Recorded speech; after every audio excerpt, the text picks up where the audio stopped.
Assalamualaikum warahmatullahi wabarakatuh. Perkenalkan, nama saya Alan Nurseha dari Prodi Manajemen Pendidikan Islam. Dan di sini saya akan menjelaskan tentang peran guru dalam pelaksanaan bimbingan konseling, yang mana ini tugas dari salah satu mata kuliah manajemen bimbingan konseling. Dan di sini ada 4 permasalahan. Yang pertama rumusan masalah, yang kedua tujuan, yang ketiga pembahasan, dan yang keempat adalah kesimpulan. Nah, tugas seorang guru meliputi berbagai aspek yang mencakup pengajaran, pembimbingan, evaluasi, dan kolaborasi dengan berbagai pihak terkait dalam pendidikan. Nah, lanjut kita kepada rumusan masalah. Nah, di sini ada 2 poin dalam rumusan masalah. Yang pertama, bagaimana guru sebagai tokoh kunci dalam bimbingan. Yang kedua, bagaimana bentuk-bentuk bimbingan guru terhadap siswa. Nah, kita lanjut kepada tujuan. Di sini ada 2 tujuan. Yang pertama, untuk mengetahui guru sebagai tokoh kunci dalam bimbingan. Maksudnya, guru memainkan peran kunci dalam bimbingan karena mereka bertindak sebagai sumber pengetahuan, mentor, dan bimbingan bagi siswa. Berikut adalah beberapa cara di mana guru menjadi tokoh kunci dalam bimbingan. Yang pertama, memberikan pengetahuan dan informasi. Yang kedua, memberikan bimbingan karir. Yang ketiga, mentor dan penasehat. Yang keempat, mendorong pengembangan diri. Yang kelima, menjadi teladan. Dan yang keenam, membangun hubungan. Nah, yang kedua, untuk mengetahui bentuk-bentuk bimbingan guru terhadap siswa. Maksudnya, bimbingan guru terhadap siswa dapat mengambil berbagai bentuk tergantung pada kebutuhan individu siswa dan tujuan pendidikan yang ingin dicapai. Nah, berikut adalah beberapa bentuk bimbingan yang umum dilakukan oleh guru terhadap siswa. Nah, yang pertama, bimbingan akademis. Yang kedua, bimbingan karir. Yang ketiga, bimbingan emosional. Yang keempat, bimbingan sosial.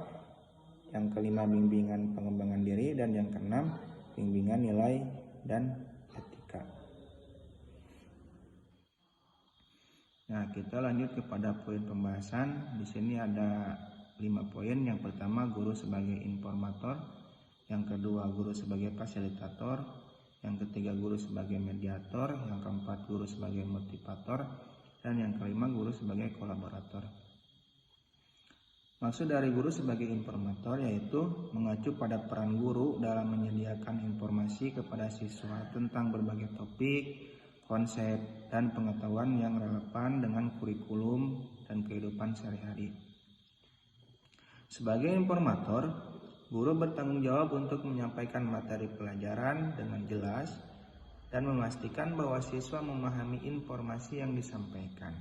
Nah, berikut adalah beberapa aspek dari peran guru sebagai informator. Di sini ada beberapa poin. Yang pertama, menyampaikan materi pelajaran. Yang kedua, membimbing dalam pembelajaran. Yang ketiga, sumber referensi. Yang keempat, menyediakan informasi tentang karir. Dan yang kelima, menggunakan teknologi dan sumber daya digital. Nah, melalui peran sebagai informator ini, guru berperan penting dalam memfasilitasi proses belajar siswa dan membantu mereka memperoleh pengetahuan dan keterampilan yang diperlukan untuk sukses di masa depan. Nah, yang kedua, guru sebagai fasilitator.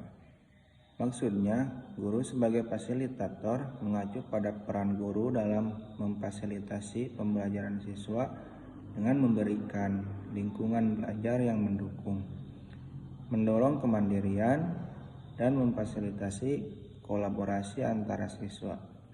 Guru yang bertindak sebagai fasilitator tidak hanya menyampaikan informasi, tetapi juga mengaktifkan siswa dalam proses pembelajaran aktif dan partisipatif. Berikut adalah beberapa aspek dari peran guru sebagai fasilitator. Di sini ada beberapa poin. Yang pertama, membangun lingkungan belajar yang mendukung. Yang kedua, mendorong pembelajaran aktif. Yang ketiga, menggunakan metode pembelajaran berbasis siswa. Yang keempat, memfasilitasi kolaborasi. Yang kelima, memberikan bimbingan dan dukungan. Dan yang keenam, mendorong kemandirian. Nah, melalui peran sebagai fasilitator ini, guru membantu siswa untuk menjadi pembelajaran yang aktif, kreatif, dan mandiri, serta siap menghadapi tantangan di dunia nyata. Nah, selanjutnya poin yang ketiga yaitu guru sebagai mediator. Maksudnya, guru sebagai mediator mengacu pada peran guru dalam memfasilitasi dialog, menengahi konflik, dan mempromosikan pemahaman yang saling menguntungkan antara siswa, serta memfasilitasi interaksi positif di antara mereka. Peran ini sangat penting dalam menciptakan lingkungan belajar yang inklusif, kolaboratif, dan harmonis di kelas. Dan berikut adalah beberapa aspek dari peran guru sebagai mediator. Di sini ada beberapa poin. Yang pertama, memfasilitasi dialog. Yang kedua, menengahi konflik. Yang ketiga, mempromosikan pemahaman. Yang keempat, mengatasi perbedaan. Yang kelima, membangun hubungan positif. Yang keenam, memberikan pembelajaran tentang konflik dan penyelesaiannya. Nah, melalui peran sebagai mediator ini, guru membantu menciptakan lingkungan belajar yang kondusif bagi pertumbuhan pribadi dan akademis siswa, serta mempersiapkan mereka untuk berinteraksi dengan baik dalam masyarakat yang multikultural dan global. Selanjutnya, poin yang keempat yaitu guru sebagai motivator. Maksudnya, guru sebagai motivator memiliki peran yang penting dalam merangsang semangat belajar, meningkatkan motivasi, dan menginspirasi siswa untuk mencapai potensi maksimal mereka. Motivasi yang tinggi dapat mempercepat proses belajar, meningkatkan prestasi akademis, dan membawa siswa menghadapi tantangan dengan lebih percaya diri. Nah, berikut adalah beberapa aspek dari peran guru sebagai motivator. Yaitu ada beberapa poin. Yang pertama, menciptakan lingkungan yang mendukung. Yang kedua, menyampaikan harapan yang tinggi. Yang ketiga, memberikan dukungan dan dorongan. Yang keempat, menyediakan tujuan yang jelas. Yang kelima, menginspirasi dan memotivasi. Yang keenam, mengakui dan merayakan prestasi. Nah, melalui peran sebagai motivator ini, guru membantu menciptakan iklim belajar yang positif, membangun motivasi intrinsik siswa, dan mempersiapkan mereka untuk meraih kesuksesan dalam pendidikan dan kehidupannya. Selanjutnya, pembahasan yang terakhir yaitu guru sebagai kolaborator. Maksudnya, guru sebagai kolaborator berperan dalam bekerja sama dengan siswa, kolega guru, orang tua, dan pihak lain yang terlibat dalam pendidikan untuk menciptakan lingkungan belajar yang inklusif, inovatif, dan efektif. Kolaborasi memungkinkan pertukaran ide, sumber daya, dan dukungan untuk meningkatkan pengalaman belajar siswa. Nah, berikut adalah beberapa aspek dari peran guru sebagai kolaborator. Ada beberapa aspek. Yang pertama, kolaborasi dengan siswa. Yang kedua, kolaborasi antara guru. Yang ketiga, kolaborasi dengan orang tua. Yang keempat, kolaborasi dengan tenaga kependidikan. Yang kelima, kolaborasi dengan komunitas lokal. Nah, maksudnya, melalui peran sebagai kolaborator ini, guru membantu menciptakan budaya kerjasama yang kuat di sekolah, memperkaya pengalaman belajar siswa, dan meningkatkan hasil akademis dan sosial mereka.